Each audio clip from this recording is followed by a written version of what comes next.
Quel est l'état des lieux de nos forêts aujourd'hui au Bénin? Le Bénin est-il un bon élève en matière de protection des forêts? Dans la chronique environnement de ce matin, on vous dévoile le pouls de cette biodiversité dans notre pays et nous allons aussi mettre en lumière ces initiatives qui visent à davantage verdir le Bénin en mettant l'accent sur l'implication des enfants. Nous verrons donc comment ce processus est mis en branle par la Direction générale des eaux, forêts et chasse. Et l'histoire, la belle histoire nous est racontée par Amandine Aliamboussou. Bonjour et bienvenue. Bonjour à vous, Edmond Rodrigue Amégan. Comment allez-vous? Ça va très bien chez vous? Mais je me porte comme un charme. Plaisir de vous retrouver. Le plaisir est partagé. Et je reçois ce matin sur ce plateau le colonel Simon Aokou. Il est le directeur de la préservation et du reboisement. C'est bien ça, bonjour colonel. Bonjour madame la journaliste, c'est directeur du reboisement et de l'aménagement des forêts. Voilà. On est sur ce plateau ce matin pour parler de l'initiative Les enfants ambassadeurs des forêts. Mais déjà, dites-nous pourquoi les forêts sont-elles si importantes? À nouveau, bonjour à tous les auditeurs. Les forêts, leur importance n'est pas à démontrer en réalité, parce que même lorsqu'on remonte dans les livres saints, quand Dieu créa l'homme, dit-on, il l'a mis dans un jardin, et quand on parle de ce jardin, nous parlons effectivement d'une forêt. Donc, c'est pour démontrer l'importance des forêts. Et maintenant, lorsque nous rentrons dans le concret aujourd'hui, les forêts, c'est un environnement dans lequel, sans lequel nous ne pouvons pas vivre, puisque les forêts préservent la vie, les forêts contribuent à donner la vie, et les forêts jouent un très grand rôle dans le cycle de l'eau, dans la fourniture de l'oxygène pour l'homme, tout ça, et dans bien d'autres services écosystémiques, services de support, et tout ce que vous consommez, vous le savez. Et voilà, les forêts sont très importantes et nous ne pouvons pas nous départir de ces forêts-là, puisque dès qu'elles sont absentes, vous constatez tout de suite la température qui monte. Voilà. Donc on peut dire que c'est parce que les forêts sont absentes qu'on observe cette vague de chaleur? Bon, la vague de chaleur de ces temps-ci, c'est un effet combiné de plusieurs choses. Effectivement, les forêts sont absentes, puisque, vous savez, lorsqu'on est dans un écosystème où il y a la forêt, la forêt contribue à baisser la température jusqu'à 7 degrés par rapport à là où il n'y a pas de forêt. Donc, déjà, l'absence des forêts peut contribuer à ça, mais vous n'êtes pas sans savoir que nous sommes dans un contexte global de changement climatique. Oui. Et lorsqu'on parle de changement climatique, il y a plusieurs facteurs qui interviennent, notamment notre manière de faire nos consommations, nos dépenses énergétiques. C'est tout ça qui contribue au réchauffement de la planète Terre.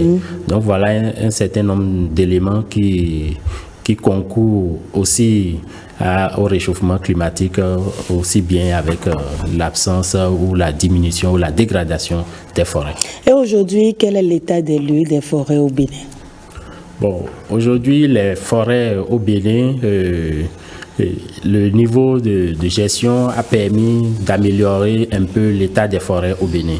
Je le dis parce que de 2005 à 2015, nous avions fait une étude sur l'état du couvert forestier au Bénin. Oui. Et ceci a révélé qu'on avait une couverture forestière qui faisait 46,81% du territoire national.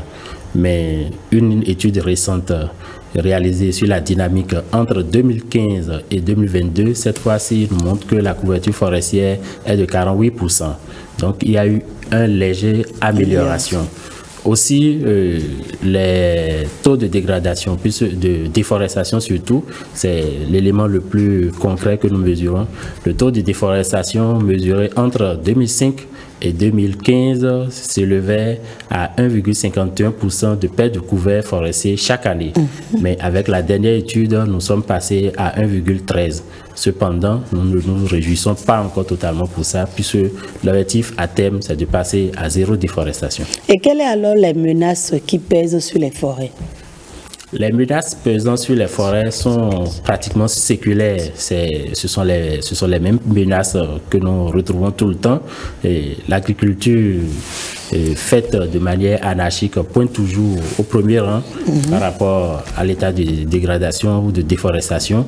Ce qui fait d'ailleurs que l'étude récente que nous avions élaborée montre que la dégradation des forêts due à l'exploitation a beaucoup diminué, mais la perte des forêts due à l'agriculture, c'est elle qui continue d'être le premier facteur de menace des forêts. À part l'agriculture, nous avions bien sûr l'exploitation que vient d'évoquer, l'exploitation illégale pour diverses fins, comme vous en doutez, quand les gens sont à Cotonou et consomment du charbon, bon, tout ça là provient de forêts et ce n'est pas toujours exploité de manière convenable. Il y a aussi le pâturage et c'est pour ça le gouvernement a pris la décision de lutter contre la non-sédentarisation des animaux. Donc le pâturage, dès que les animaux pètent dans les parcours naturels, il y a piétinement des espèces qui sont en train qui constituent la régénération. Oui. Il y a aussi les pratiques de certains éleveurs qui font de l'émondage sauvage au niveau des forêts et qui vont aussi au niveau des parties qui sont interdites. Tout ça contribue à la dégradation et à la déforestation. Enfin, je dois noter que les changements climatiques aussi jouent un peu sur l'état de dégradation des forêts, puisque avec la rareté des pluies et beaucoup d'autres facteurs, il n'y a que la régénération n'est pas tout de suite assurée. On a également l'urbanisation.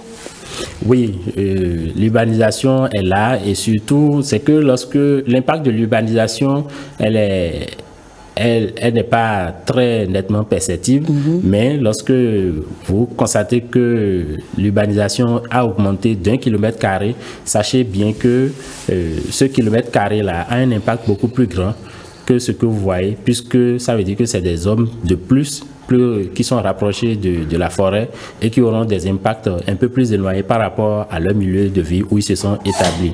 Donc l'urbanisation, effectivement, comme vous l'avez si bien souligné, l'urbanisation aussi contribue à la perte du couvert forestier. Et qu'est-ce qu'il faut faire alors pour préserver nos forêts ? La préservation des forêts, c'est toujours un challenge entre nos besoins et quel est l'espace que nous réservons pour la gestion des forêts. Et pour ça, il n'y a pas de solution magique, c'est de faire en sorte que nous puissions optimiser les moyens de culture que nous adoptons, faire en sorte que nous puissions ne plus faire une agriculture qui nécessite beaucoup de superficie avant d'avoir les meilleurs rendements. Donc, il faut optimiser les rendements lorsque nous faisons de l'agriculture. Comme ça, sur une petite superficie, nous pouvons déjà améliorer les rendements. Faire aussi en sorte que toutes nos forêts puissent être dotées de plans d'aménagement. C'est le plan d'aménagement qui participe à la gestion durable. Le plan d'aménagement bien mis en œuvre, bien sûr, puisque lorsque vous prenez le plan d'aménagement, il indique espace par espace, qu'est-ce qui doit être fait pour que la forêt soit bien gérée. Voilà, en gros, ce qu'il faut faire et inviter la population à pouvoir adopter les bonnes pratiques, le bon comportement que leur enseigne le service forestier. Et la communauté internationale met beaucoup plus l'accent sur les innovations pour préserver nos forêts. Qu'est-ce qu'on peut vraiment comprendre par innovation dans la préservation des forêts ? Innovation, bon, comme le mot lui-même le dit, innovation c'est innover, mais la communauté internationale met davantage l'accent sur les innovations technologiques dans la gestion des forêts. Et ces innovations technologiques nous permettent d'aller très vite dans tout ce que nous faisons, d'optimiser notre efficience, notre efficacité. Et c'est pour ça d'ailleurs nous mettons un accent particulier sur les drones qui nous permettent qui facilitent la surveillance des forêts, qui facilite aussi le dénombrement, l'inventaire forestier. On a aussi les outils de communication les plus adaptés qui permettent d'avoir une certaine efficacité lorsque nous déployons du personnel sur le terrain. Ça nous permet d'être en contact avec ce personnel-là. Et comme ça, nous avions un peu plus d'efficacité dans tout ce que nous faisons. Il y a aussi qu'il faut introduire la technologie pour hâter l'âge d'entrée en fructification ou en reproduction des arbres pour pouvoir s'adapter à cet effet des changements climatiques. Donc voilà un peu un certain nombre de choses qu'on doit mettre dans l'innovation. Mais l'innovation aussi, c'est aussi dans la manière de gérer, dans la manière de faire. Il faut innover, il faut être créatif, il faut aller vers des solutions simples mais très efficaces.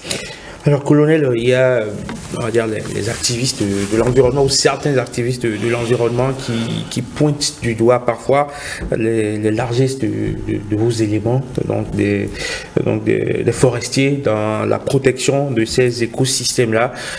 Ils observent que lorsqu'on fait, par exemple, entre autres, le déplacement Boycon-Cotonou, que vous voyez déjà des gens qui entrent dans la brousse pour d'abord tuer les animaux n'importe comment, une chasse sauvage incontrôlée.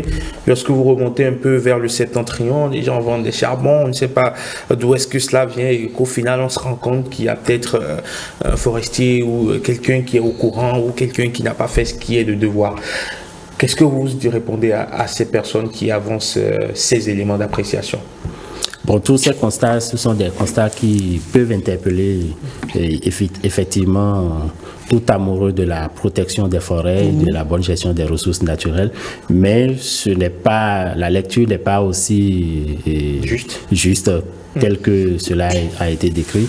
À hauteur de Boycon-Zobodomé, je vois très bien ce que vous dites. Il y a un certain nombre de gens qui exhibent des animaux de chasse qu'ils vendent au vu au su de tout le monde. Et vous n'êtes pas sans savoir que à cette hauteur-là, nous avions la forêt de la Lama, qui est une de nos forêts dotée d'un plan d'aménagement qui est très bien géré. Et les populations, en réalité, prélèvent ces ressources fauniques-là sur le surplus qui sort de la zone protégée de la forêt. Donc, il y a le noyau central à l'intérieur duquel il y a ces animaux, mais lorsqu'ils débordent et sortent, la zone qui est permise de chasse pour les populations, c'est à ce niveau qu'ils font les prélèvements et viennent vendre. Donc, ce n'est pas qu'on leur laisse aller à l'intérieur du noyau central. Si c'était le cas, eh bien, il n'y aurait même plus d'animaux à vendre. Et ça participe aussi de la gestion participative, puisqu'à un moment donné, il fallait pouvoir concéder certaines choses aux populations riveraines de ces forêts-là. Et c'est pour ça que nous avions aussi les rémanents de produits forestiers qu'on laisse à ces populations. Vous allez voir, ils vendent des bois de teck qu'ils vendent, alors que la société elle-même s'occupe davantage des grumes de teck, les gros bois. Mais les bois de petite taille, tous ces bois sont laissés aux populations pour pouvoir subvenir à leurs besoins. Donc ça participe. Ce qui est observé un peu plus au nord du pays par rapport au charbon, il faut noter qu'il y a des marchés ruraux de bois qui vendent le charbon. Il y a aussi le charbon qui provient des champs des communautés, de l'espace forestier qui n'est pas sous gestion totale de l'État. Donc voilà ces charbons-là. Ce sont ces charbons que vous découvrez. Les camions de charbon circuler, ça devrait interpeller. Oui, les camions de charbon doivent circuler puisque les moyens autorisés pour la circulation du charbon, ce sont ces camions, puisque il y a aussi que... Je me demande en fait d'où est-ce que tout ça vient, en fait, de tous ces sacs de charbon qui sont entreposés dans ces camions. C'est des bois en coupe pour en faire des charbons de bois. Oui, c'est l'explication que vous donnez tantôt pour dire qu'il y a deux issues pour les charbons. Il y a les charbons qui proviennent de forêts aménagées, qu'on appelle charbons provenant de zones contrôlées. Et il y a les charbons qui proviennent des zones non aménagées. Et ce sont ces zones non aménagées que j'étais en train de décrire tantôt. Je dis, il s'agit des champs des communautés, il s'agit des espaces forestiers de communautés qui ne sont pas aménagés. Et c'est pour ça que ces charbons-là ne sont pas stockés à un endroit qu'on appelle marché, mais sont stockés au bord de la voie tel que vous le voyez. Et plus tôt déjà, je disais que l'optimum de ce que nous souhaitons, c'est de faire en sorte qu'on ait des plans d'aménagement pour toutes les forêts. Et lorsqu'on aura des plans d'aménagement pour toutes les forêts, on n'aura plus de charbon au bord de la route, mais on aura des charbons qui sont au niveau des marchés, qui sont contrôlés. Alors, selon certains experts qui opinent sur les questions d'environnement, je n'en suis pas forcément un, je fais que relayer la littérature qu'il y a sur le sujet. Les forêts classées ou les forêts sacrées seraient en meilleur état que les forêts classées étant issues donc déjà d'un travail préalable du colonisateur, et les forêts sacrées par la suite ont obtenu ce statut grâce à des pratiques endogènes de la communauté, et du fait qu'on a décrété cela, du fait qu'on a décrété la sacralisation, il y a une forme de respect qui s'est installée, alors que de l'autre côté, les gens continuent de coloniser allègrement les forêts classées. Est-ce que c'est la réalité ou on est un peu dans l'exagération?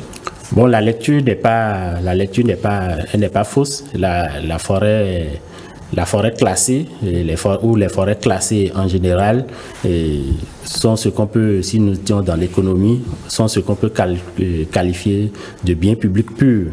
On sait que ça appartient à l'État, et donc ça appartient pratiquement à tout le monde. Mais les forêts sacrées sont des forêts qui relèvent de la gestion d'un certain nombre de dignitaires. Et vous connaissez le contexte même de notre pays, qui fait que tout ce qui a trait au sacré, notamment aux valeurs de chez nous, est craint. Et même lorsque quelqu'un ne veut pas qu'on cueille ses mangues, il fabrique quelque chose, et déjà ça se respecte. Donc c'est ça qui fait que effectivement ces forêts sacrées bénéficient d'un statut de protection très élevé. Mais les forêts sacrées ne sont pas aussi protégées que cela, puisque on a constaté qu'il y a eu l'urbanisation qui a rongé le nombre de limites de ces forêts sacrées. Et c'est d'ailleurs pour ça que l'administration forestière avait développé, avec l'appui du PNUD, le projet Forêt Sacrée Bénin, pour essayer de retrouver les limites de ces forêts sacrées, leur donner des plans d'aménagement, des plans de gestion, des renforcements de capacité aux dignitaires, pour faire en sorte que ces forêts sacrées puissent continuer à optimiser leur rôle de conservation de la biodiversité qu'elles jouent déjà aussi bien. Ok, colonel Aoku, tantôt on parlait d'innovation en matière de préservation des forêts, et justement vous avez innové, vous avez mis en place une initiative dénommée les enfants ambassadeurs des forêts. Parlez-nous un peu de l'initiative.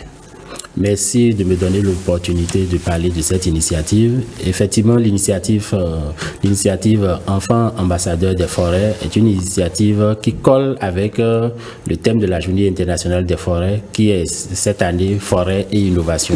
Donc l'une des innovations apportées par l'administration forestière, c'est de créer les clubs enfants ambassadeurs à travers le pays.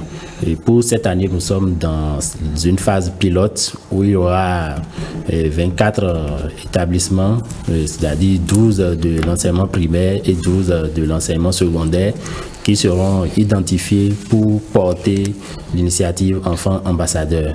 Et les enfants qui seront sélectionnés au niveau de chaque école seront accompagnés par un couple de forestiers et d'enseignants, pour faire en sorte que ces enfants puissent recevoir quelques notions sur la forêt, pour mieux maîtriser ce que c'est que la forêt et les menaces qui pèsent sur la forêt, et aussi à terme élaborer un projet forestier pour leur école ou pour leur quartier de ville.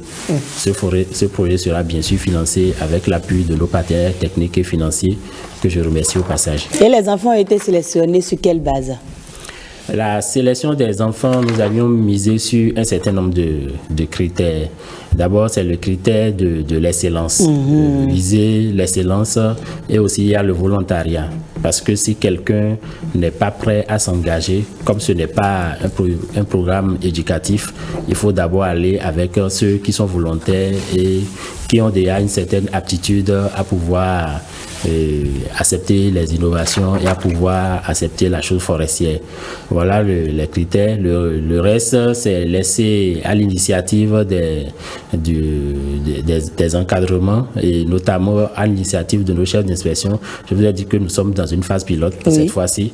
Donc, étant dans une phase pilote, les critères ne sont pas encore très rigoureux, mais c'est laissé à l'initiative des chefs d'inspection et des responsables des ordres d'enseignement pour pouvoir choisir l'école, et le reste à l'intérieur.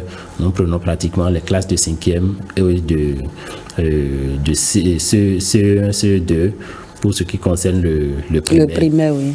Est-ce que vous travaillez avec des organisations non gouvernementales, des associations qui interviennent déjà dans le secteur? On sait qu'il y a un certain nombre d'associations qui font déjà un travail sur le terrain. Je pense par exemple à l'ONG Ayedon de Paul Berthe, qui d'ailleurs a une initiative parallèle à la vôtre, qui fortuitement a presque la même dénomination, les ambassadeurs écolo juniors, elle les appelle. Est-ce que vous avez associé justement donc ces personnes-là autour de vous qui sont déjà sur le terrain et qui font déjà un travail incroyable avec les enfants? Bon, à l'heure actuelle, nous n'avions pas encore de contact direct avec cette organisation dont vous ces organisations. Pas elle spécifiquement, il y en a beaucoup. Ces organisations. Je pense aussi à Brice qui fait aussi un travail impressionnant. Par rapport à toutes ces organisations dont vous êtes en train de parler, mais ce qu'il faut retenir, c'est que l'initiative portée par l'administration forestière est une initiative qui se veut une initiative nationale.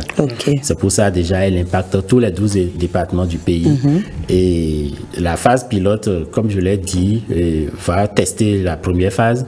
Et dans la phase pilote, nous entendons avec notre partenaire principal pour l'instant, le PNUD, développer un projet complet qui va prendre en compte presque toutes les écoles du Bénin. Donc voilà un peu là où nous en sommes. Les autres initiatives sont souvent focalisées dans une partie du pays.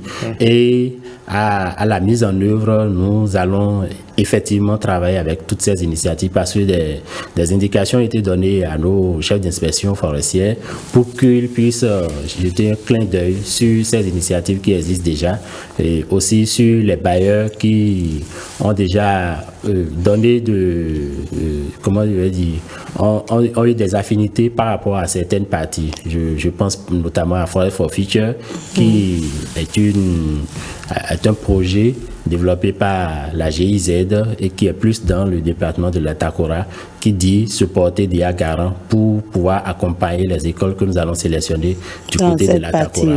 Et c'est pareil pour la FAO qui a indiqué les zones dans lesquelles elle va pouvoir intervenir. Mais c'est le PNUD qui est pour l'instant national qui appuiera un peu partout. Et quelle est la réception de ces enfants qui ont été sélectionnés? Est-ce qu'ils comprennent les enjeux liés aujourd'hui à la préservation de l'environnement? L'objectif, c'est justement leur faire connaître tout ça là et courant le parcours. Vous voyez, ça n'a pas été une initiative d'une journée. C'est quelque chose qui va prendre encore dans le temps.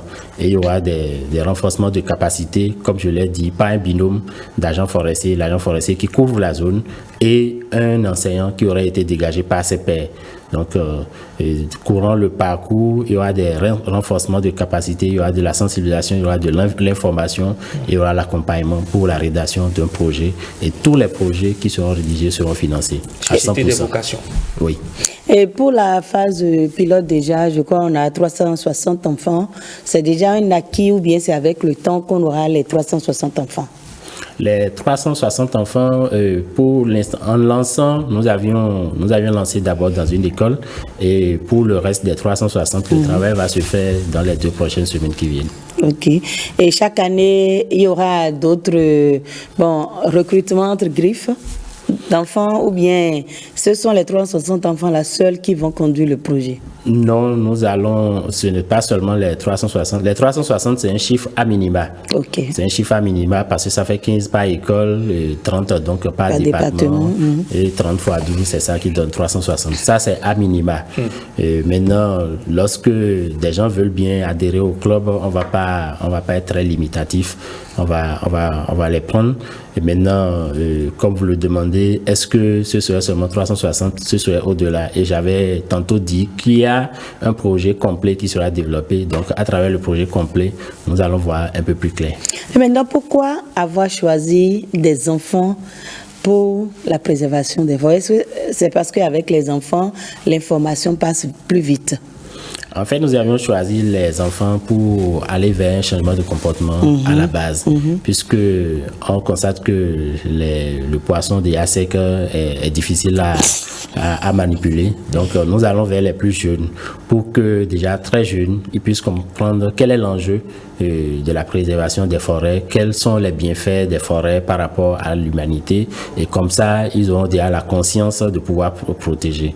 Et en allant vers ces enfants, nous sommes sûrs qu'ils vont impacter leurs camarades, ils vont impacter leur milieu de vie, et vont grandir avec cette philosophie de la nécessité de préserver les forêts, et avec des initiatives ou des comportements qui donnent quand même une certaine assurance quant à la bonne gestion des forêts dans le futur.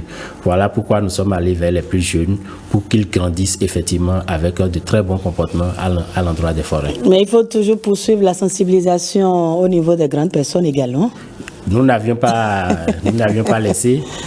C'est une action qui s'additionne aux autres actions, mais en termes d'innovation, nous sommes descendus vers les plus jeunes pour pouvoir avoir une nouvelle cohorte et essayer plusieurs choses. D'accord. Et ces enfants, est-ce que dans le projet, ils sont amenés à visiter des forêts, à toucher du doigt la réalité? Parce qu'il paraîtrait que l'apprentissage par l'exemple, ça passe plus vite que la théorie. Oui, dans le process qui est imaginé pour l'instant, il y aura effectivement de l'information théorique, il y aura de l'apprentissage théorique, mais il y aura aussi la visite de forêt et de métiers verts, notamment visiter les pépiniéristes, les industriels de bois, visiter les horticulteurs qui font de la production de fleurs. Donc, il y aura la visite de tout ça là qui est dans le process qui est actuellement imaginé pour pouvoir gérer l'initiative. Les projets, on en voit tout le temps. Est-ce que de votre côté, toutes les dispositions sont prises pour la durabilité de ce que vous êtes en train de mettre en place? La durabilité, tout dépend de la stratégie de sortie de chaque projet. Et c'est d'ailleurs ça qui fait qu'un projet peut finir. Un projet, d'abord, c'est que ça a une durée. Après ça, durée, ça part. Mais c'est quel est son impact? C'est l'impact qui est le plus grand. Ici, la dynamique de sortie sera qu'on fasse en sorte que après le projet, que les gens puissent continuer avec l'initiative.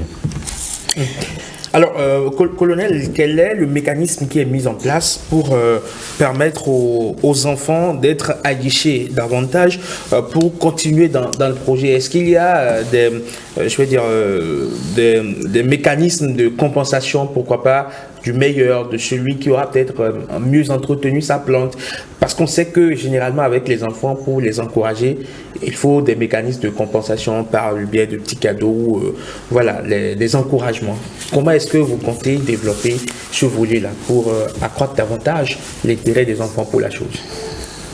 Bon, nous ne sommes pas encore sur un développement de l'individuel. D'accord. C'est aussi une manière d'apprendre aux enfants à travailler en équipe. C'est pour ça, dans ce que j'ai dit tout à l'heure, il ne s'agissait pas de récompenser seulement quelques clubs et laisser tomber d'autres. Tous les projets seront financés. On va essayer de travailler peut-être à redimensionner chaque projet pour les financer, pour encourager globalement tous les clubs. Sinon, on aurait pu travailler avec tous les 24 clubs dont je viens de parler et à la fin seulement rémunérer ou financer les 3 meilleurs projets.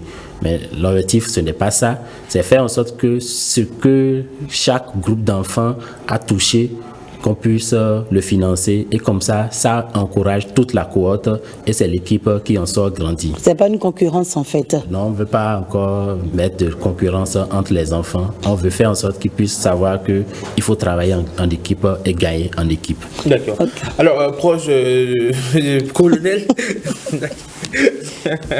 c'est parce que juste après dans le forum de discussion, on aura un professeur qui sera avec nous dans le débat. Mais colonel, j'ai bien envie de savoir, hein, on va laisser un petit côté les enfants impliqués dans le projet, l'état de certaines de nos forêts, la forêt de Niaouli par exemple, qui a pendant longtemps été citée en exemple pour évidemment sa densité, la forêt marécageuse de Ruanzhou où les arbres ont les pieds dans l'eau, si on peut s'exprimer ainsi. Quel est l'état aujourd'hui de cette biodiversité-là?